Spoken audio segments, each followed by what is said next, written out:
The reason I wanted to do this review is because I've always been a big Donald Duck fan. I grew up reading Walt Disney comics and stories, Uncle Scrooge, and the Donald Duck 4-color adventure stories by Carl Barks, so it's natural that I'd be interested to see what the Donald Duck video games would be like. The first one I ever played was Donald Duck's Lucky Dime Caper for the Sega Game Gear. It was on Master System as well, but the one I had was the Game Gear version. Essentially, it's just Donald Duck walking along smashing things with a hammer, and you fight generic bosses like bears, lions, and crows. Donald's on a mission to rescue his nephews, Huey, Dewey, and Louie, and get Uncle Scrooge's lucky dime back from Magica to Spell. The final boss fight with Magica is very easy because all you have to do is hit the orb on the table a couple times and it breaks open and you get the dime. It's a very straightforward and simple game, but I enjoyed it back in the day. But the Donald Duck game that I remember most has to be Goin' Quackers for the Nintendo 64. On the surface, it doesn't seem like a very bad game. It's got a variety of appealing Disney characters, and it's a basic kids game, progressing through levels, collecting items, all the common stuff. You go through different stages like a forest, Duckburg, and a haunted house, which is pretty cool. And it's even got Franken Ducks. I always loved haunted house stages in video games. Let's talk about the Haunted Mansion stage in Adventures in the Magic Kingdom for a minute. That stage was pretty difficult. First there's those slow-moving platforms, and they require you to wait a long time. And you know, being that this is a kids game, we all know that kids have no patience and they hate to wait. Then there's the stars that are placed where they're really hard to reach. So when you jump to get it, you usually miss it, and then you have to try again and again. But each time you do, you have to wait for the damn platform, which is just slow as molasses, and it gets aggravating quick. Once you make it to the second floor, you'll see the classic dancing ghosts from the ride. And then you make it to a part where you have to jump from platform to platform. It's not as hard as trying to jump on the blocks in Mega Man or anything, which is a total bitch, but it's pretty hard.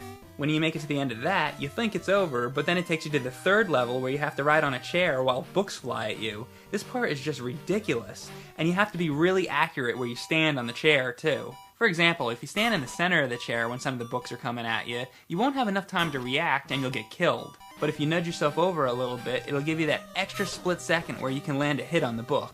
And if that's not hard enough, then they start making you jump from chair to chair at the same time. And don't forget that you're supposed to be collecting hard-to-reach stars. And what's that? You hear that noise? Now the damn time's running out. Needless to say, for a kid's game, this is just too difficult. And if you die, they put you all the way back outside the damn ride, and you have to do the entire thing over. It will make you just want to pull your hair out. Anyway, going back to Goin' Quackers though, the goal of the game is to rescue Daisy from the evil Murloc. I'm surprised the villain of the game is Murloc though. He seems out of place because wasn't Murloc Scrooge's enemy in DuckTales the movie?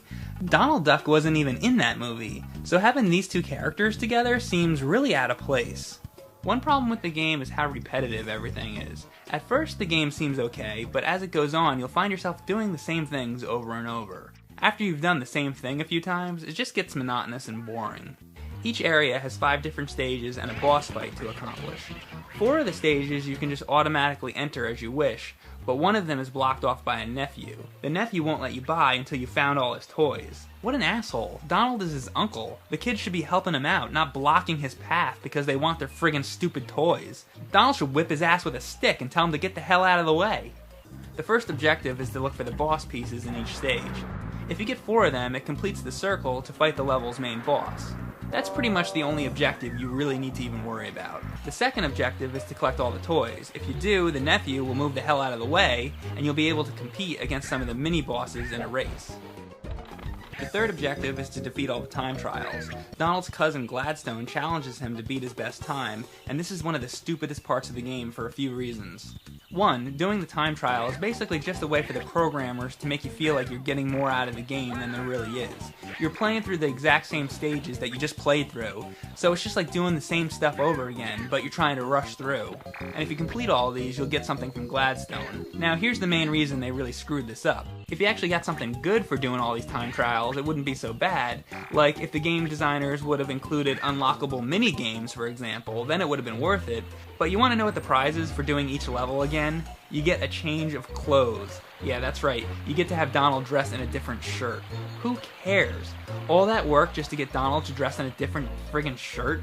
The least they could have done is given him a pair of pants. He doesn't even wear any in the first place. I mean, Christ, the dude walks around with his duck dick hanging out. When you're going through the stages, the game switches each level between side-scrolling stages and stages where you move forward. The side-scrolling stages are fine, but on the ones where you have to go forward through space, it gets really aggravating for a few reasons. If you're going forward, there might be a platform ahead of you that you need to jump onto. In side-scrolling mode, it's easy to tell the distance that you have to jump, but when it's like this, it can be really hard to judge the distance of the gap, and you'll end up falling to your death.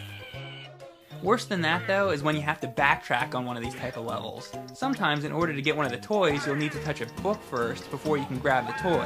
So here, I pass a toy that I can't get yet. I keep going forward, touch the book, and then I go back to get it. But I can't see where I'm going because the screen doesn't show in front of you far enough. There's no time to react to objects in front of you, so you'll either get hurt by an enemy or fall down a pit. And that really sucks.